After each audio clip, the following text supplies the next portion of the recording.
Hello! It's about 15 seconds after I said the last words. Haha. That's called inside baseball, sweetheart. Let's do some more dodgeball. I want to get to that 15 mark. I think 15 is a good place. That day, an epic dodgeball match takes place. The match is so intense and both teams are so into it that you decide to raise the stakes by betting part of your charm against the part of the other team leader's charm. The commitment amazes your whole team, and their spirit is fueled by determination. Finally, you win and take +2 charm from the other team's leader. She's now a bit less fabulous. Alright. You're minding your own business when Miranda comes rushing up to you, clearly distraught. The most terrible news, my friend. I have just watched the documentary Game of Thrones, and now I fear for my own royal family. I did not realize how susceptible we might be to random acts of treachery, or how often we romance our siblings. I don't want to be shot in the chest by a crossbow while sitting on the toilet. That doesn't sound proper at all. Please, help me put my poor mind at ease. How can I possibly identify potential traitors in my court? Just keep an eye out for the classic signs. Shifty eyes, hooded black cloaks, ordering knives in bulk. Pretty much everybody is a traitor. Just spin a bottle, and whoever it points at, kill them. Yes. An excellent idea. I shall enact it at once. You try to tell her she should wait till she gets back to her castle, but she's already spun the bottle, and it's pointing at... Me? I'm the traitor? Alas, I am my own worst enemy. How could I bring myself to betray me? Miranda immediately arrests herself on suspicion of treason, and you for consorting with a traitor. She's acquitted because she's literally a princess, but you don't have that luxury. You're sentenced to be publicly pelted by sea cucumbers, so you lose 2 charm and 1 fun. Damn. Oh well. It's the way she goes, huh? Sometimes you gotta be spicy, sometimes you gotta be grilled. But every time, you gotta be good to go. We got the Coven, Polly, and Miranda all sitting at a table. You arrive at your table to find the Coven eating, and Polly and Miranda are screaming. We're under attack.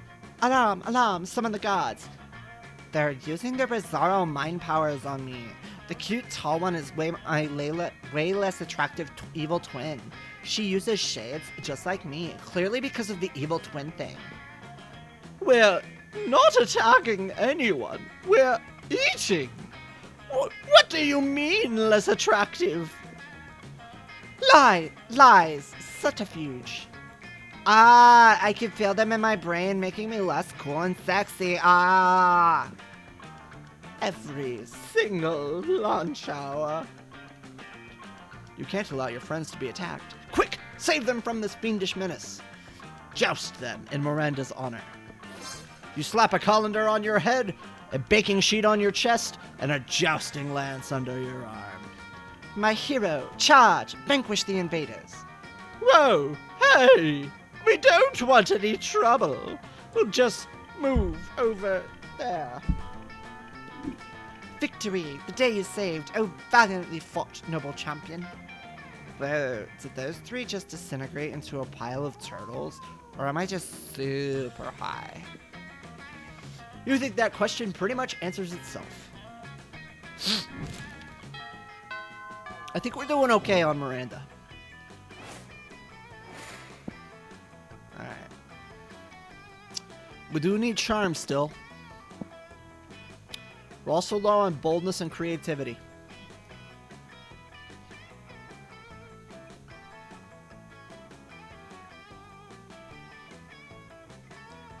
I wonder how integral those stats are to Miranda.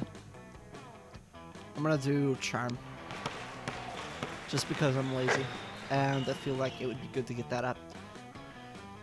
That day, an epic dodgeball match takes place. Amidst the battle, you spot a fellow player that seems utterly discouraged. She thinks she's not worth anything at dodgeball, and she attempts to throw a ball at herself? You explain to her the many ways you think she's unique and wonderful, while also defending the many pleasures in life. With your help, she's capable of finding reasons to keep playing, and gains a sense of self-worth. You gain +1 BFF. Sadly, she's not a part of this game, so the beautiful friendship will have to take place off-screen. And 2 charm. Excuse me. I apologize. You see Miranda in her gym outfit in the far end of the gym's swimming pool. Wait, the gym has a swimming pool? Why aren't you using it? Why are you always playing dodgeball? Why don't you see your classmates in swimsuits? That's sad. That's true. Anyways, as you approach Miranda, she shrieks and her merman bodyguards tackle you to the floor. Who are you? Are you here to kill me? I'm just a better swimmer. This is no basis for an assassination. Wait, you don't swim. You have no fins, and without gills, you'll just choke right away. Could you help me with this situation? I'm the best swimmer in the school. My parents say that it's just how it's supposed to be, but sometimes people get jealous. My dad used to send such hoodlums to a farm, but now he says I'm not 11 anymore, so I have to learn to deal myself with the people who might plot my assassination. I have no idea who's even behind this. Can you help me catch those jealous people? How about a charity swim? You won't participate, and you won't participate, and whoever comes in first gets a ticket to the farm. Quantity over quality. Mines. Loads of mines. Those ones that make beeping noises with big chains and spikes. They're bound to catch someone, or at least smear the message across the ceiling. Charity swim. That is a delightful idea. We can make it a charity for serfs without a master. You know, those sad ones without someone to give orders to them. I think they call them free people. And I have a list of farms from my parents. Like this one. Rancho Relaxio, but with fire instead of relax. They are not very good at naming, but they are quite good at fire. Your idea worked, but you should probably have a talk about your pets. You gain +2 fun and +1 smarts. All right. Our stats are popping off. I'm pretty hyped about that.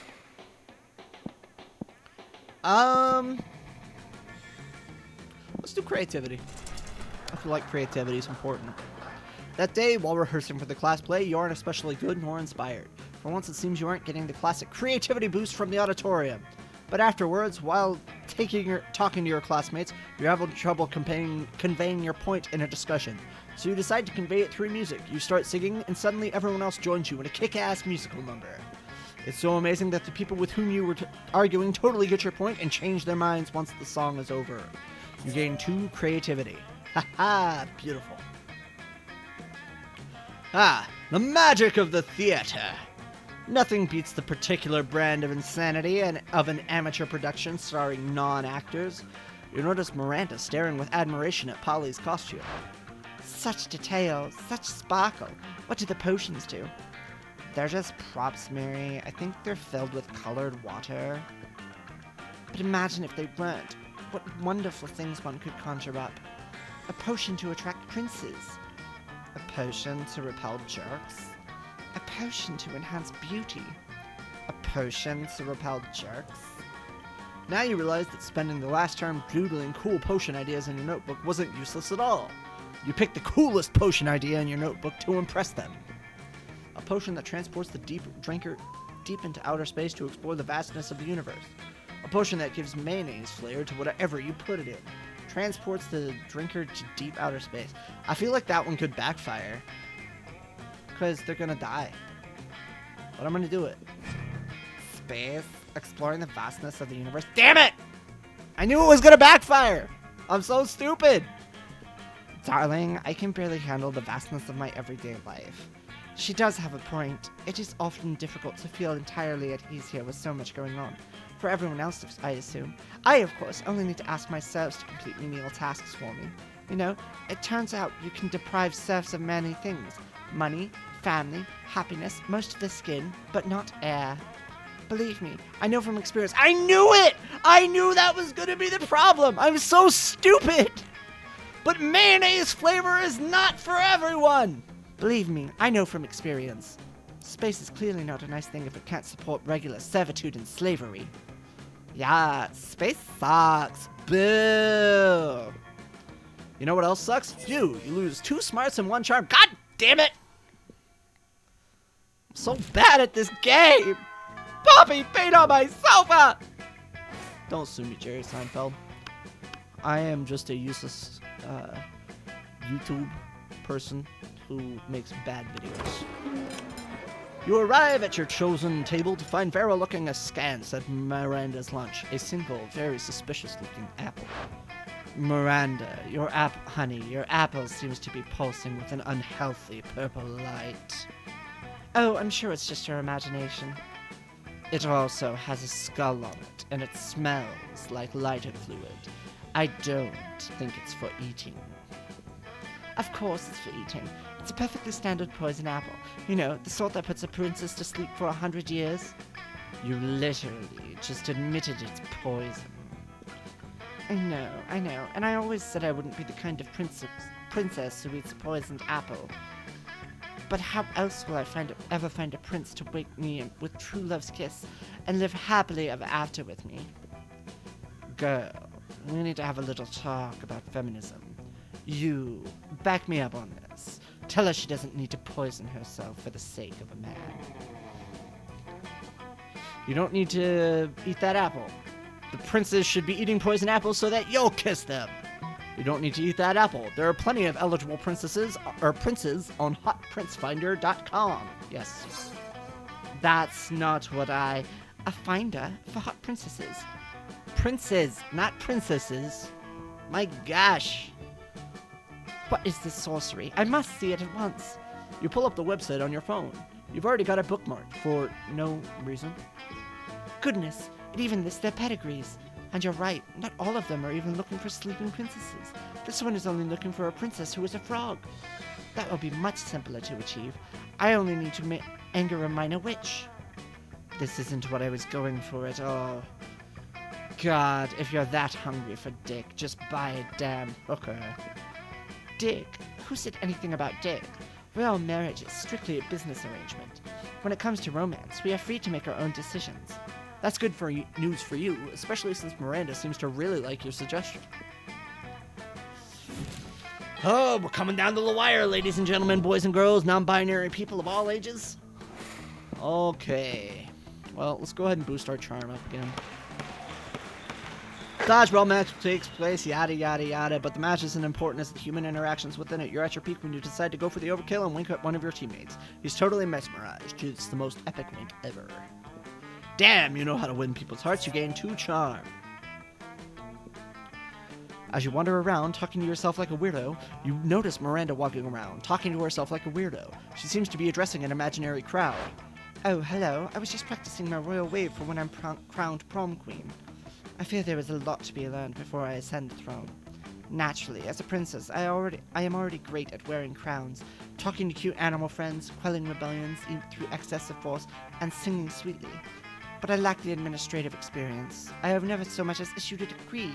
I wonder what my first should be. You don't have the heart to tell her that the role of prom queen doesn't come with sovereignty, but maybe you should just give her some suggestions instead. Taxes. Taxes are fun. Paint every student pink. We've already done taxes. Taxes are fun. So we're going to paint every student pink. This did not work out for us. Pink? But why pink? Why not orange, or gold, or lavender? You start to tell her that it could be any color she wants, but she just continues talking over you. I might as well just set them all on fire and turn them all black. And what good would that do? What use would my subjects be to me if they were all charred to a crisp? What a horrid suggestion. You try to remind her that you never said anything about setting anyone on fire, and that was all on her, but she's already haughtily stormed off. You lose 2 fun and 1 creativity. God damn it! Our stats are still pretty good. We're still pretty good.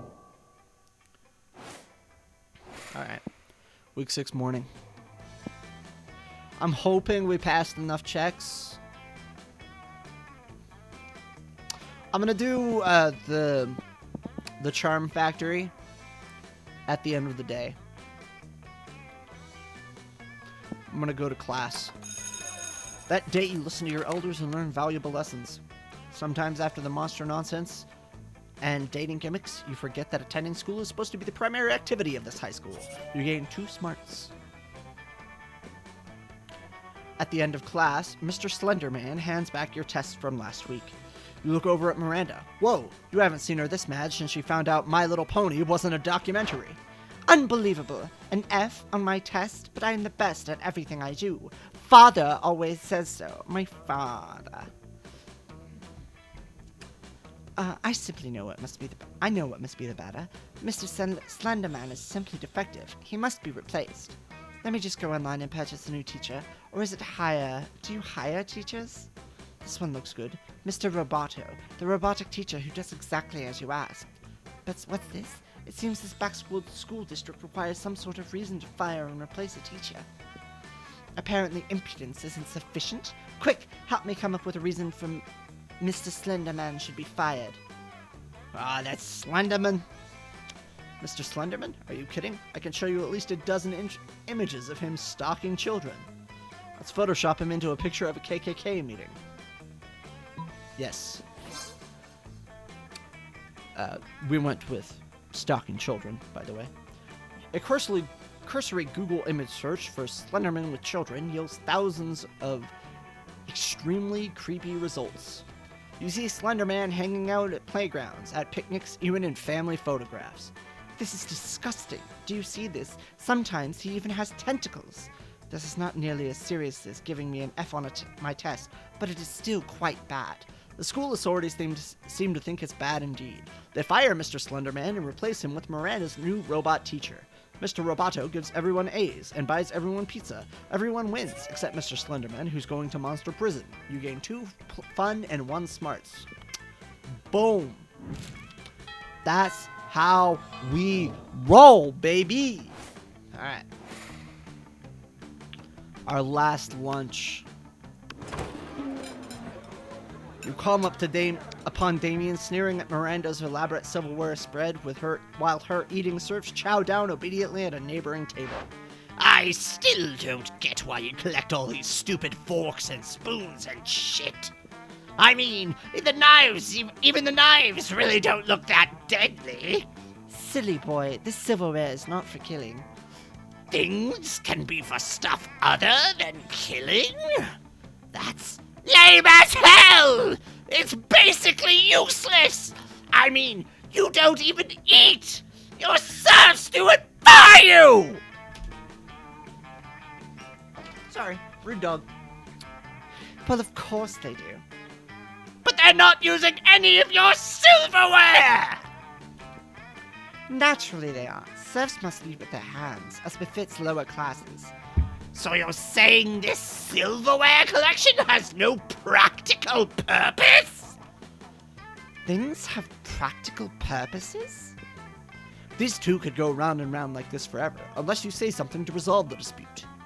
Damien's right, Mary. Maybe it is time you started murdering people with your silverware. Lay off Miranda, Damien. What about your collection of exotic corpses? Yes. That's different! Those corpses are useful! Useful for what? For holding down important documents! You know what? That's a valid reason. Valid reason. I buy it. What important documents? Documents about very important... Ah, fine!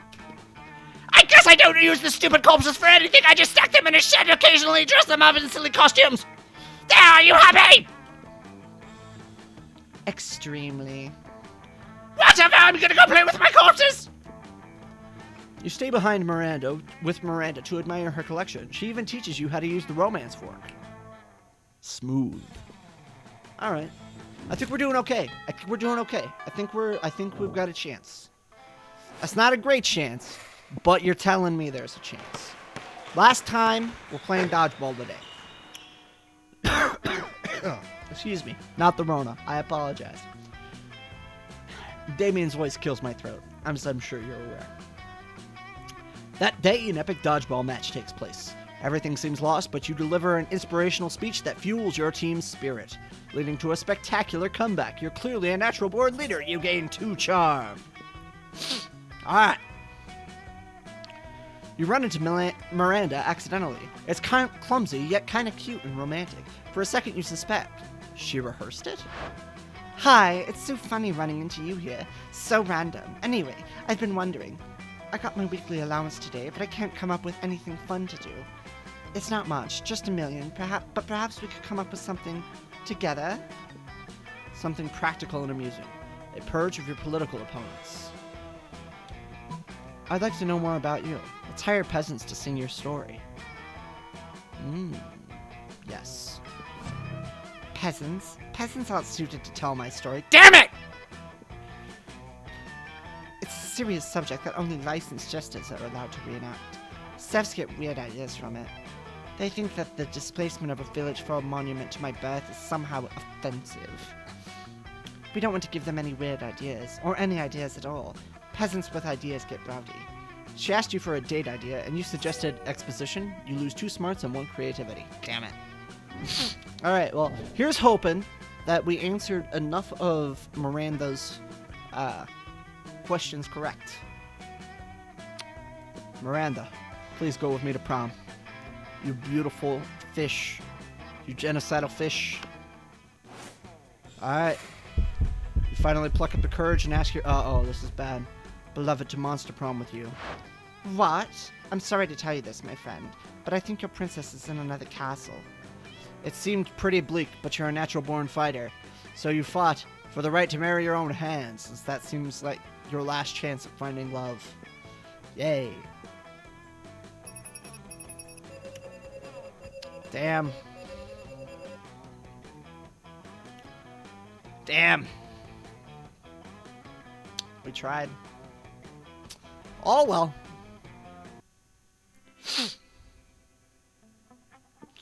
Those 6 weeks were maybe the most epic and absurd of our weeks of our lives. After Monster Prom, we kept on living our lives, falling in love, battling for friendship, and learning about who we were and who we could be. And you know what? Like it does, life always happened. And it was wonderful. Miranda used her vast knowledge of serfs to get a job handpicking the best serfs for other people. Unsurprisingly, she ended up leaving the task to her serfs. Vera kept being fierce, strong, and stunning. Some haters once said adult life would put that mean bitch in her place, but you know what? Vera ended up making adult life her own bitch. Polly took a summer job as the ghost of Christmas present. She spent most of her time partying. There was almost no work because it was summer. For those 6 weeks, the Monster Prom seemed larger than life, and then it was gone, just like that. The battle for Monster Prom might have ended then, but there were plenty battles yet left in that war called youth. But once again, we were young and unafraid, and we were ready to start.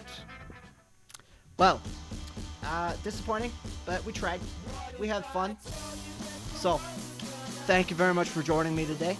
If you did enjoy it, I would appreciate it if you click that like button and the subscribe button. It doesn't really cost you anything at all, and it gives my brain happy chemical, so I really appreciate that. But thank you very much, and I will see you next time. Bye!